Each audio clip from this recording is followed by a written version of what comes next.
हाँ प्रिय विद्यार्थियों, नमस्कार। आज हम रसायन विज्ञान का जो पहले पार्ट का महत्वपूर्ण प्रश्न हल कर रहे हैं। आपने कहा था कि सर महत्वपूर्ण प्रश्न बताइए, तो हम हर दिन आपके एग्जाम से पहले यानी उम्मीद करेंगे 5-6 तारीख तक आपको साइंस के कंप्लीट महत्वपूर्ण प्रश्न है वो हल कराते रहेंगे और इनमें से ही लगभग अधिकांश प्रश्न आने की संभावना है। तो ध्यान रखें, पिछले पार्ट में यदि हम देखें लेसन नंबर 1 क्लास 10th का ऑक्सीकरण अपचयन में से पिछली बार प्रश्न पूछा जा चुका है। तो याद तो हमें सभी करना है कि मान लीजिए इस बार रिएक्शन देके रेडॉक्स अभिक्रिया के बारे में पूछा जा सकता है, लेकिन अब जो महत्वपूर्ण दमदार जो टॉपिक है वो ये है। पहले पार्ट की यदि हम बात करें तो प्रश्न इस प्रकार से आपके आएगा, वियोजन अभिक्रिया। वियोजन अभिक्रिया किसे कहते हैं? वियोजन अभिक्रिया किसे कहते हैं? किसे कहते हैं? इनके बारे में समझाइए, इनके बारे में समझाइए। तो प्रिय मित्रों यहां पर ध्यान रखें, वियोजन अभिक्रिया क्या होती है, ये 3 नंबर का प्रश्न है, बहुत ही महत्वपूर्ण है इस बार क्लास 10th में और एग्जाम में आने की इसकी पूरे आसार है। वेरी वेरी इंपॉर्टेंट प्रश्न है वियोजन अभिक्रिया। तो चलिए वियोजन अभिक्रिया के बारे में देखते हैं यह प्रश्न। तो आप साथ में नोट्स भी बनाते चले और समझते भी चले, बहुत ही महत्वपूर्ण है क्योंकि न्यू कॉन्सेप्ट क्लासेज जो भी तमाम फैक्ट पढ़ाएगा वो हट के पढ़ाएगा। तो पहला हम समझते हैं यहां पर हमें नोट्स वहां पर किस प्रकार से लिखने हैं। वियोजन एग्जाम में जैसे हमारे अच्छे नंबर आए तो यहां पे हम कह सकते हैं पहला हमारे पास में है वियोजन। तो प्रिय मित्रों ध्यान रखें, यहां पर वियोजन ऐसे नहीं आप सीधा ही इसकी परिभाषा लिख दें। सबसे पहले आपको काम क्या करना है, वियोजन का अर्थ बताना है। वियोजन का अर्थ होता है प्रिय मित्रों ध्यान रखना, टूटना। वियोजन का सामान्य अर्थ क्या होता है? टूटना। अब आप समझ गए होंगे वियोजन का क्या अर्थ होता है। अब यहां पर जो नेक्स्ट हमारे पास में हम लिखेंगे परिभाषा। परिभाषा इसकी वियोजन की क्या होती है तो समझते हैं। मान लीजिए हमारे पास में ये एक मार्कर है और इसको मैं जोर लगाकर यहां पर तोड़ रहा हूं तो इसके 1 से 2 पार्ट बन जाते हैं, 2 से ज्यादा भी बन जाते हैं। जैसे सपोज कीजिए आपके पास में कोई चौक है, आप उसको हाथ में लेंगे। बताओ पहले तो कोई चीज टूटेगी कैसे? आपको जोर लगाना पड़ेगा, या आप उसे हथौड़े से पीटेंगे या नीचे पटकेंगे तो आपको एनर्जी देनी पड़ेगी, ऊर्जा देनी पड़ेगी, तभी कोई चीज टूटेगी, अन्यथा नहीं टूटेगी। जैसे मैंने यहां रख दिया, मैंने इस मार्कर को कहा टूट जा भैया, टूट जा, क्या यह टूटेगा? हमारे पास कोई मैजिक तो है नहीं, और जो मैजिक दिखाई जाते हैं अधिकांश वो अंधविश्वास के आधार पर होते हैं। तो यहां पर यह टूटेगा नहीं। तो यहां पर इससे मुझे क्या करना पड़ेगा? जोर लगाना पड़ेगा। जैसे जितना मैं ज्यादा जोर लगाऊंगा और यह डिफेंड करेगा इन अवयवी कणों के बीच में कितना ज्यादा प्रबल बंध है। जितना ज्यादा प्रबल बंध होगा उतना ज्यादा जोर लगाना पड़ेगा, कम होगा कम जोर लगाना पड़ेगा। तो यहां पर आप समझ गए होंगे वियोजन एक प्रकार से ऊष्माशोषी अभिक्रिया है, यानी ऊष्मा दी जाती है। तो चलिए इसकी परिभाषा लिखते हैं। जब कोई यानी ऐसी रासायनिक अभिक्रिया, ऐसी रासायनिक अभिक्रिया, ध्यान रखें रासायनिक अभिक्रिया को पूरा लिखने का जरूरत है नहीं। ऐसी रासायनिक अभिक्रिया जिसमें एकल क्रियाकारक, एकल क्रियाकारक, प्रिय मित्रों एकल क्रियाकारक किसकी उपस्थिति में? ऊष्मा ओब्लिक प्रकाश ओब्लिक विद्युत धारा, विद्युत धारा की उपस्थिति में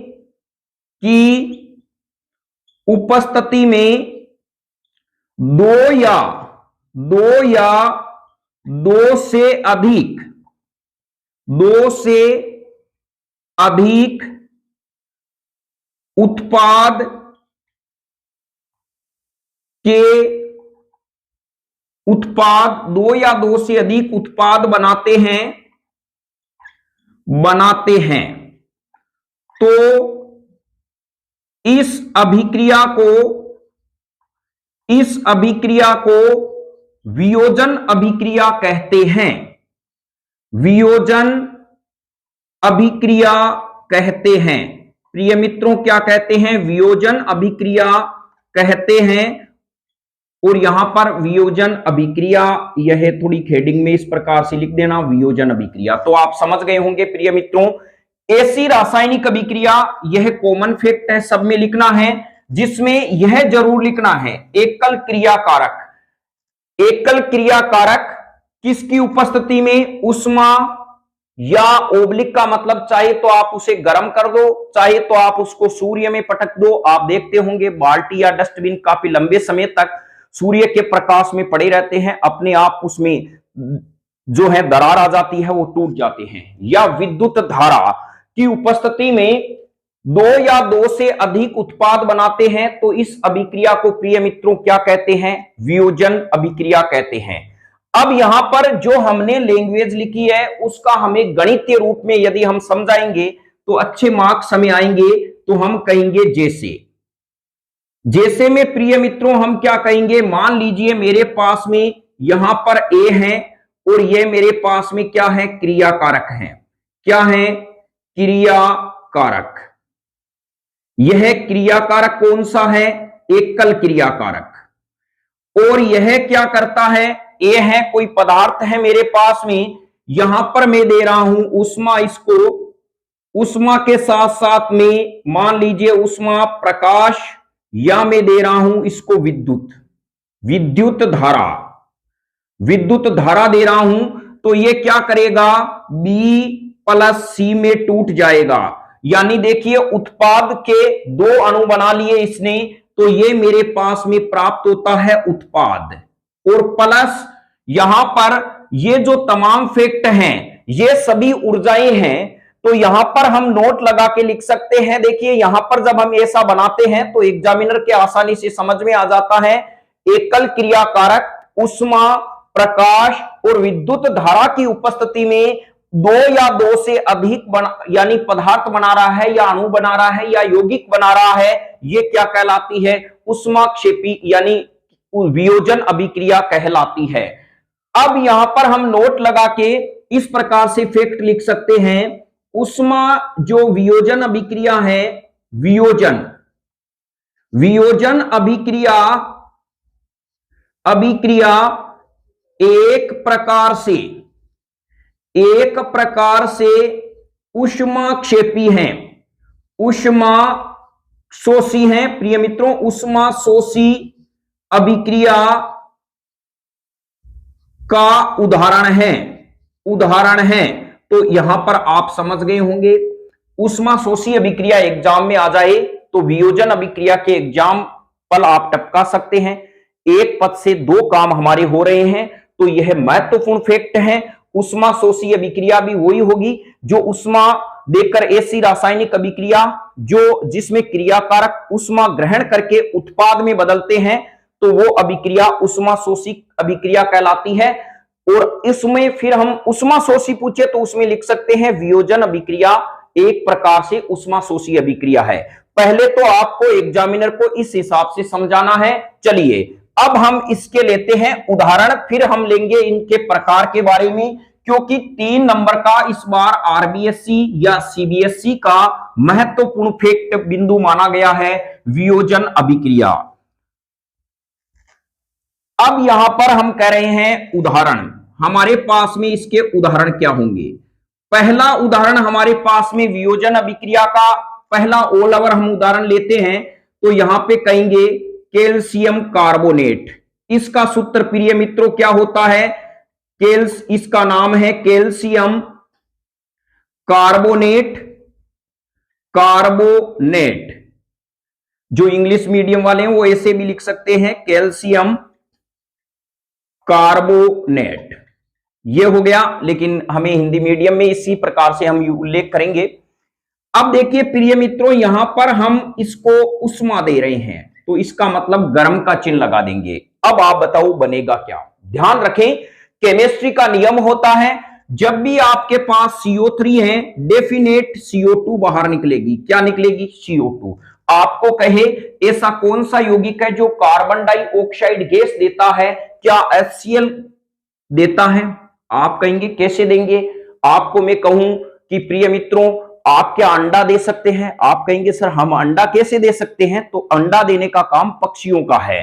तो इसी प्रकार HCl बेचारे को कहे क्या आप CO2 देंगे, खुद देंगे? तो ये कहेगा मेरे पास है ही नहीं तो मैं कैसे दूंगा। तो ध्यान रखें CO2 वही देगा यौगिक जिनमें CO2 से ज्यादा ऑक्सीजन होगी। जैसे मैं कह सकता हूं CO2 से 1+ ऑक्सीजन ज्यादा होगी तो CO3, तो यह CO2 देने की यहां पे संभावना बनती है। कार्बोनेट, इनके नियम होते हैं प्रिय मित्रों, NO3 है ये NO2 देगा 100%। तो यहां पर जैसे SO3 है या SO4 आ गया, ये SO2 गैस देगा। आप इनके कंसेप्ट समझे तो चलिए, यह क्या देता है प्रिय मित्रों, यहां पर कैल्शियम कार्बोनेट को जब हम गर्म करते हैं तो यह देता है CO2। क्या देता है? CO2, जिसका नाम होता है कार्बन डाइऑक्साइड। Carbon dioxide. अब बताइए यह कार्बन डाइऑक्साइड प्रिय मित्रों क्या होती है? गैस होती है। तो इसमें इस प्रकार से चिन्ह लगा देते हैं, ये वायुमंडल में चली जाती है। अब बचेगा क्या? देखिए जब इसमें से CO2 बाहर निकल गई तो डेफिनेट इसमें से एक ऑक्सीजन बचेगा। ये ऑक्सीजन कैल्शियम के साथ संयुक्त हो जाएगा और क्या बनेगा? CaO। इसका नाम होता है कैल्शियम ऑक्साइड। प्रिय मित्रों इसका नाम क्या होता है? कैल्शियम ऑक्साइड इसका नाम होता है। और ध्यान रखें इसी को बिना बुझा चूना कहते हैं। बिना बुझा चूना, बिना बुझा चूना इसे कहा जाता है कैल्शियम ऑक्साइड को। यह हमारे पास में उदाहरण क्या हो गया? वियोजन अभिक्रिया का उदाहरण हो गया। तो मैं उम्मीद करता हूं इस उदाहरण को आप आसानी से समझ गए होंगे। एग्जाम में ऐसे मत बना देना, ये चक्रिया करके इधर ही निकाल दो, यह इस प्रकार से बनेगा। चलिए अब हम देखते हैं वियोजन अभिक्रिया के प्रकार। वियोजन अभिक्रिया के प्रकार, इसको आप अच्छे से एक बार नोट डाउन कर लें। नेक्स्ट है वियोजन अभिक्रिया के प्रकार। फिर नेक्स्ट जो हमारे पास में है वो है वियोजन अभिक्रिया के प्रकार। वियोजन अभिक्रिया के प्रकार, तो हम यहां पे कह सकते हैं अभिक्रिया के 3 प्रकार हैं। प्रिय मित्रों कितने प्रकार हैं? 3 प्रकार हैं। अब वो कौन कौन से प्रकार हैं? तो यहां पे हम कह सकते हैं नंबर A उष्मीय वियोजन। उष्मीय वियोजन नंबर 1, उष्मीय वियोजन। नंबर B हमारे पास में हो जाएगा प्रकाश वियोजन। प्रकाश वियोजन। C हमारे पास में हो जाएगा विद्युत वियोजन।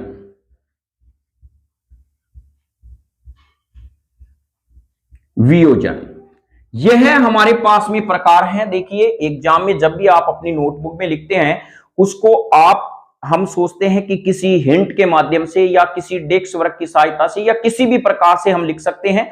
देखिए वो माध्यम होते हैं, आपके रिवीजन करने के तरीके होते हैं या पढ़ने के होते हैं, नोट्स अलग होते हैं। जितना हम अच्छी अपनी कॉपी में लिखेंगे प्रिय मित्रों उतना ही एग्जामिनर पर अलग से छाप पड़ता है और उन्हें पता चलता है वास्तव में ही इस बच्चे ने अच्छे से लिखा है और उनके मार्क्स हमें अच्छे मिलते हैं। हटके हमारी कॉपी होनी चाहिए। इसीलिए आपने देखा होगा न्यूज हेडलाइंस जब भी चलती है तो उसमें कुछ फैक्ट होते हैं वो लाल लाइनों में और कुछ ग्रीन लाइनों में चलते हैं, कुछ व्हाइट लाइंस में चलते हैं और अचानक फ्लैश पड़ता है जिससे लोगों का ध्यान उसकी तरफ आकर्षित रहे। तो आपकी कॉपी इस प्रकार से होनी चाहिए कि अगले को लगना चाहिए कि वास्तव में इस बंदे की कॉपी में कुछ दम है। तो इसी प्रकार से हम न्यू कॉन्सेप्ट क्लासेज आपको पढ़ाते रहेंगे, एक के बाद एक महत्वपूर्ण फैक्ट प्रश्न आएंगे। तो चलिए यहां पर सबसे पहला हमारा है उष्मीय वियोजन। अब हम इसके बारे में देखते हैं उष्मीय वियोजन। उष्मीय वियोजन अभिक्रिया। उष्मीय वियोजन अभिक्रिया यह है क्या? बहुत सरल है प्रिय मित्रों। देखिए यहां से हमें परिभाषा पकड़नी है। ऐसी रासायनिक अभिक्रिया जो उष्मा की उपस्थिति में होती है, यानी ऐसी वियोजन अभिक्रिया, यहां इसके दो पार्ट कर देंगे हम। ऐसी वियोजन अभिक्रिया जो उष्मा की उपस्थिति में संपन्न होती है उसे उष्मीय वियोजन अभिक्रिया कहते हैं। तो यहां पर हम इसके बारे में लिख देंगे, ऐसी वियोजन अभिक्रिया, ऐसी वियोजन अभिक्रिया जो उष्मा की उपस्थिति में, उष्मा की उपस्थिति में संपन्न होती है, संपन्न होती है, बस इतना ही, उसे उष्मीय वियोजन अभिक्रिया कहते हैं। लिखने की जरूरत नहीं है क्योंकि हम इनके बारे में प्रिय बच्चों यहां पर उष्मीय वियोजन की हेडलाइंस के बारे में बता रहे हैं। चलिए नेक्स्ट हम इसका उदाहरण लेते हैं। तो यहां पर हम कहेंगे, जैसे एग्जाम्पल में हम लेते हैं नंबर 1, कैल्शियम कार्बोनेट का वियोजन। पहला है प्रिय मित्रों कैल्शियम कार्बोनेट का वियोजन। कैल्शियम कार्बोनेट का वियोजन पहला हमारे पास में एग्जाम्पल है कैल्शियम कार्बोनेट का वियोजन। तो हम इसको इस प्रकार से लिखेंगे, यह है CaCO3, इसको कहते हैं कैल्शियम कार्बोनेट, कैल्शियम कार्बोनेट। और जब इसको मैं गर्म करूंगा तो मेरे पास में अभी मैंने बताया CaO और CO2 बनता है। तो यहां पर कैल्शियम ऑक्साइड और कार्बन डाइऑक्साइड बनते हैं। यह उदाहरण है कैल्शियम कार्बोनेट के वियोजन के। ध्यान रखें, वियोजन अभिक्रिया जब आपको पूछते हैं तो रासायनिक फॉर्मूले से सीधा काम चल जाएगा। जब आपको नाम नहीं पता है तो आपको सही नाम ही लिखना है, गलत नाम आपको नहीं लिखना है।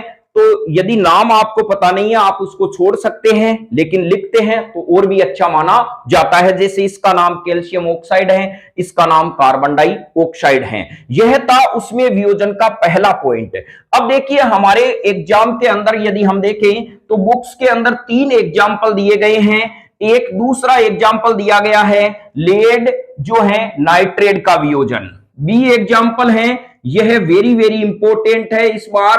तो लेड नाइट्रेट का वियोजन, लेड नाइट्रेट का वियोजन, लेड नाइट्रेट का वियोजन। चलिए सबसे पहले हम देखते हैं लेड नाइट्रेट है क्या। प्रिय मित्रों यहां पर यदि हम देखें लेड नाइट्रेट, लेड नाइट्रेट, तो देखिए लेड नाइट्रेट के बारे में, लेड का जो संकेत होता है वो होता है Pb+2, नाइट्रेट होता है NO3-। अब आप समझ गए होंगे इनका मुझे फॉर्मूला बनाना है। तो यहां पर जब मेरे पास फॉर्मूला बनेगा तो यह वाला, ये 1 इधर आ जाएगा, ये 2 इधर आ जाएगा, तो इसका फॉर्मूला बन जाएगा PbNO3 2। सबसे पहले आपको इसका फॉर्मूला आना जरूरी है।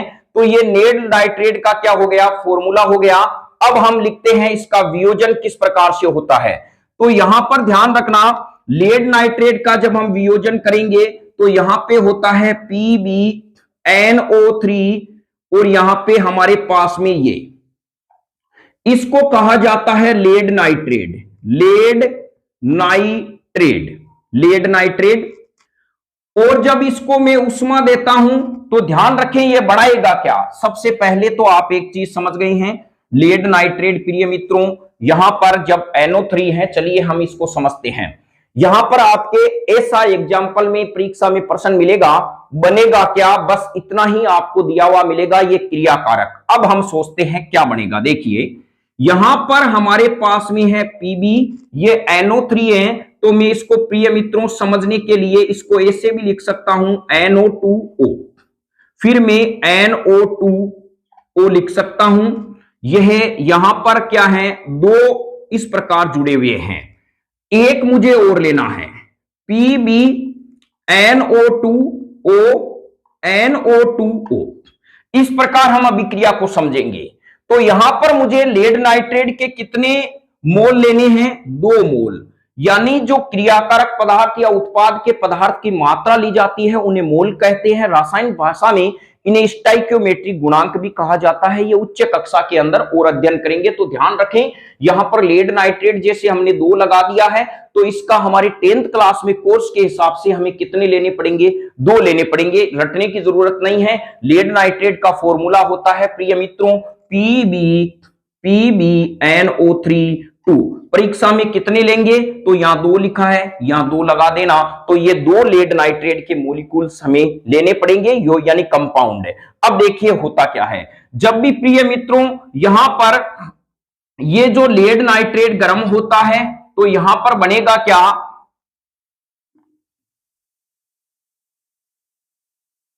इस प्रकार से ये जो पीबी है, ये पीबी इस ऑक्सीजन से जुड़ जाएगा, ये पीबी इस ऑक्सीजन से जुड़ जाएगा। इनमें से किसी के साथ जुड़ सकता है, एक पीबी 2 पीबीओ बन गया।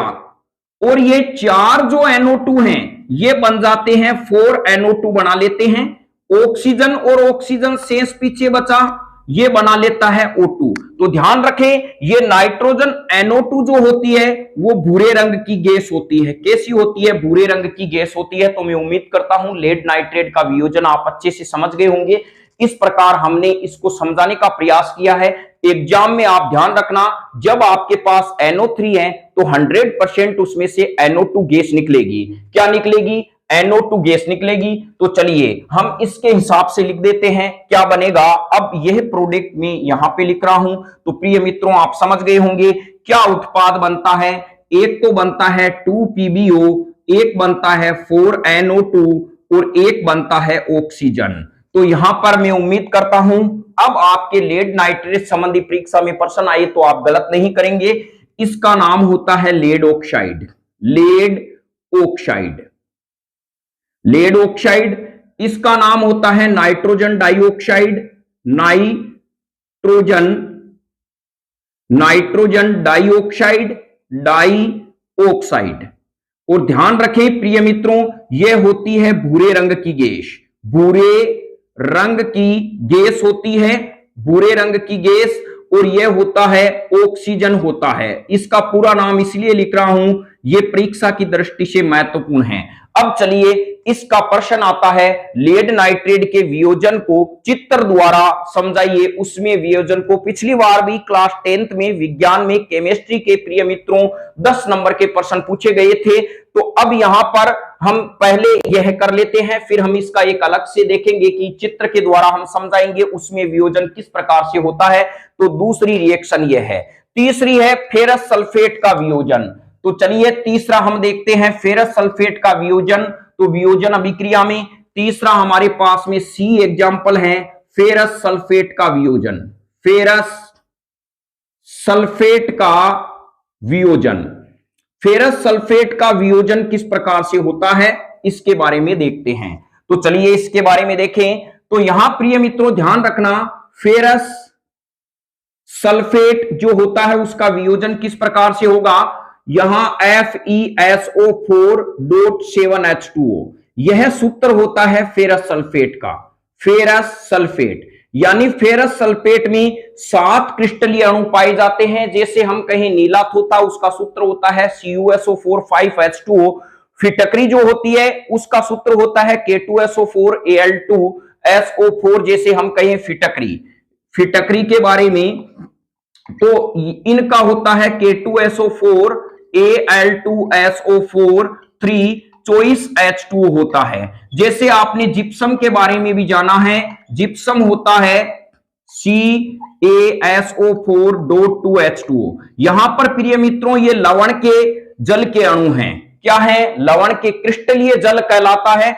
यानी लवण के एक लवण में उपस्थित निश्चित जल के अणुओं की संख्या को उसका क्रिस्टलन का जल कहते हैं। तो ये फेरस सल्फेट भी क्या होता है? क्रिस्टलीय जल का उदाहरण है। तो यहां पर 7 इसमें जल के अणु होते हैं। फेरस सल्फेट का फॉर्मूला ये होता है। अब हम समझते हैं क्या होगा। प्रिय मित्रों जब इसको गर्म करते हैं तो इसमें से पानी बाहर निकल जाता है। ध्यान रखें ये तो फेरस सल्फेट है, कोई भी चीज गर्म होगी बड़े बड़े का पानी बाहर निकल जाएगा। तो यहां पर क्या होता है, ये 7H2O यहां पे मैं लिख दूंगा, यानी ये माइनस हो गए। अब हमारे पास में प्रिय मित्रों क्या बचा? FeSO4। चलिए इसको भी हम समझते हैं, तोड़कर बनेगा क्या। यहां प्रिय मित्रों, यहां मैं इसको इस प्रकार से लिख सकता हूं Fe और यहां पे SO3 और यहां पे ऑक्सीजन, फिर 2 मोल इसके भी लूंगा तो यहां पे FeSO2 और यहां पे हम लिख देते हैं O2। अब देखिए बनेगा क्या, आपके आसानी से समझ में आ गया होगा। यहां पर जो गैस बनती है सबसे पहले इस प्रकार से देखिए, 2 FeSO4 के अणु हमें लेने हैं, 2 ले लिए, इनके 2 यौगिक हमें लेने हैं तो FeSO4 2 और ये भी FeSO4, अब 2 ही बचेगा 7H2O, यानी हम कह सकते हैं जो है H2O बाहर निकल जाते हैं, तो 7 की जगह हम कह सकते हैं यहां पर जो हमारे पास में मोलिकुलर होंगे वो 14 क्या होंगे, बाहर निकल जाएंगे। जैसे भी है H2O बाहर निकल जाता है, आप लिख देना। अब चलिए यहां से प्रिय मित्रों SO2 गैस बाहर निकलती है, SO3 बाहर निकलती है और यहां पे देखिए Fe2 है तो Fe2, ऑक्सीजन 2 और 1 3 तो Fe2O3 यह बनता है। तो हमारे पास में जब मैं इसका वियोजन कराऊंगा FeSO4 का, आगे में जब इसको और गर्म करूंगा प्रिय मित्रों तो क्या बनेगा, यहां पर ये गर्म का चिन्ह है, तो एक तो मेरे पास में SO2 गैस बनती है, एक SO3 बनता है, एक बनता है Fe2O3। तो उम्मीद करता हूं इसको आप आसानी से समझ गए होंगे। ये कंपाउंड को लिखने का तरीका है कि किस प्रकार से हम समझें। तो FeSO4 को मैंने देखिए SO3 और O, 4 हो गया SO4, O2 और O2, तो SO4 ये भी हो गया। इस हिसाब से हमने समझ लिया ये बनते हैं। इसका नाम है प्रिय मित्रों सल्फर डाइऑक्साइड, यह है सल्फर ट्राइऑक्साइड, और इसका नाम है आयरन, जो है हमारे पास में आयरन ऑक्साइड बनता है। तो यहां उम्मीद करता हूं कि इसके बारे में आप समझ गए होंगे कि फेरस सल्फेट का वियोजन किस प्रकार से होता है। तो चलिए यहां पर नेक्स्ट हम लेते हैं प्रकाशीय वियोजन अभिक्रिया। प्रकाशीय वियोजन अभिक्रिया नेक्स्ट एग्जांपल है हमारे पास में नंबर 2, जो है वियोजन अभिक्रिया का प्रकार प्रकाशीय वियोजन अभिक्रिया। वियोजन अभिक्रिया या प्रकाश वियोजन अभिक्रिया भी कह सकते हैं, वही बात। ऐसी रासायनिक अभिक्रिया जो प्रकाश की उपस्थिति में संपन्न हो, ऐसी रासायनिक अभिक्रिया जो प्रकाश की उपस्थिति में, प्रकाश की उपस्थिति में संपन्न हो, संपन्न हो। तो प्रिय मित्रों ये कौन सी अभिक्रिया हम कह सकते हैं, तो यहां पे हम कह सकते हैं क्रियाकारक, यानी एकल क्रियाकारक, एकल क्रियाकारक। यहां पर यदि मैं प्रकाश दूंगा तो मेरे पास में क्या बनेगा, A और प्लस B बनेगा, उत्पाद बनता है। तो यहां आप समझ गए होंगे यह प्रकाशीय वियोजन अभिक्रिया के बारे में समझाया गया है एग्जाम्पल। अब इसका उदाहरण, उदाहरण अलग बात होती है, समझाना अलग होता है। देखिए प्रकाशीय अभिक्रिया का उदाहरण, पैक का मतलब हम पापा ले सकते हैं, पापा। तो यहां पर किसका आएगा,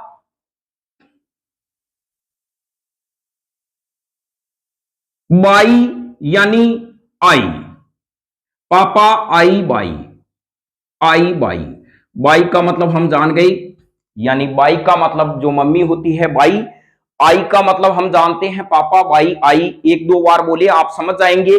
प्रकाशीय वियोजन अभिक्रिया का क्या उदाहरण है, देखिए आई एजी ले लेंगे, बाई बी आर ले लेंगे, ये प्रकाशीय वियोजन अभिक्रिया का उदाहरण है, पापा आई बाई। तो यहां पे प्रिय मित्रों उदाहरण के बारे में हम देखें तो यहां पे हम उदाहरण लिखेंगे AgBr। AgBr बताओ पापा में कितने आंसर आए प्रिय मित्रों, 2, तो 2 ले लिए हमने।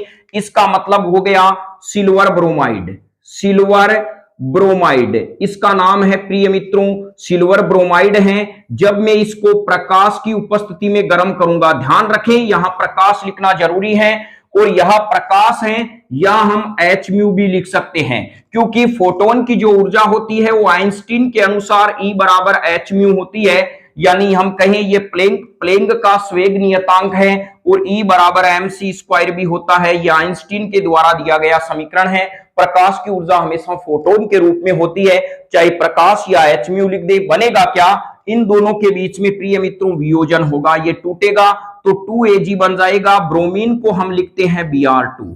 तो ध्यान रखें, ब्रोमीन एकमात्र ऐसी धातु है जो द्रव अवस्था में पाई जाती है। आवर्त सारणी में महत्वपूर्ण प्रश्न है, एकमात्र उस धातु का नाम बताइए जो द्रव अवस्था में पाई जाती है, ब्रोमीन होती है। और सिल्वर क्या होता है प्रिय मित्रों, इस पर क्या होता है, सल्फाइड की परत जम जाने के कारण ये सिल्वर क्या हो जाती है, काली पड़ जाती है। सिल्वर का जो Ag है मेरे पास में, इसका संकेत, इसको कहते सिल्वर हैं।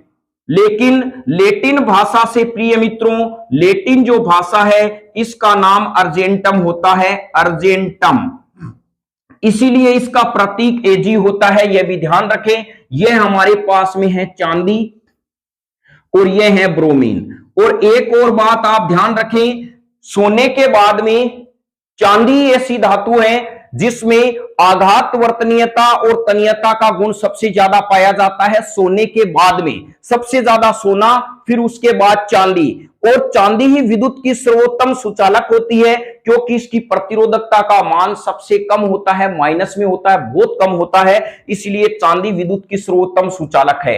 एक हम यहां पे ध्यान रख सकते हैं प्रिय मित्रों, AgBr का उपयोग स्वेद श्याम फोटोग्राफी में करते हैं, यह भी आप इसमें नोट लगा के लिख दें। AgBr का प्रयोग स्वेद श्याम फोटोग्राफी में करते हैं, ब्लैक एंड व्हाइट फोटोग्राफी में करते हैं। चलिए इसका दूसरा उदाहरण भी हम बना देते हैं, जैसे मैंने AgBr लिखा था उसी प्रकार AgCl, इसका नाम हो जाता है silver chloride. Silver chloride, silver chloride, Br की जगह हमने क्लोराइड लिख दिया, यहां पे मैंने लिख दिया प्रकाश। तो प्रिय मित्रों क्या बनेगा, एक 2Ag बनेगा, एक Cl2 बनेगा। तो इस प्रकार हमने इस अभिक्रिया वियोजन को आसानी से समझ लिया है। उम्मीद करता हूं वियोजन अभिक्रिया में प्रकाश वियोजन अभिक्रिया आप आसानी से समझ गए होंगे। चलिए अब हम नेक्स्ट देखते हैं विद्युत वियोजन अभिक्रिया। तीसरा और लास्ट फैक्ट है विद्युत वियोजन अभिक्रिया। लास्ट जो वियोजन अभिक्रिया का तीसरा पॉइंट है वो है विद्युत वियोजन अभिक्रिया।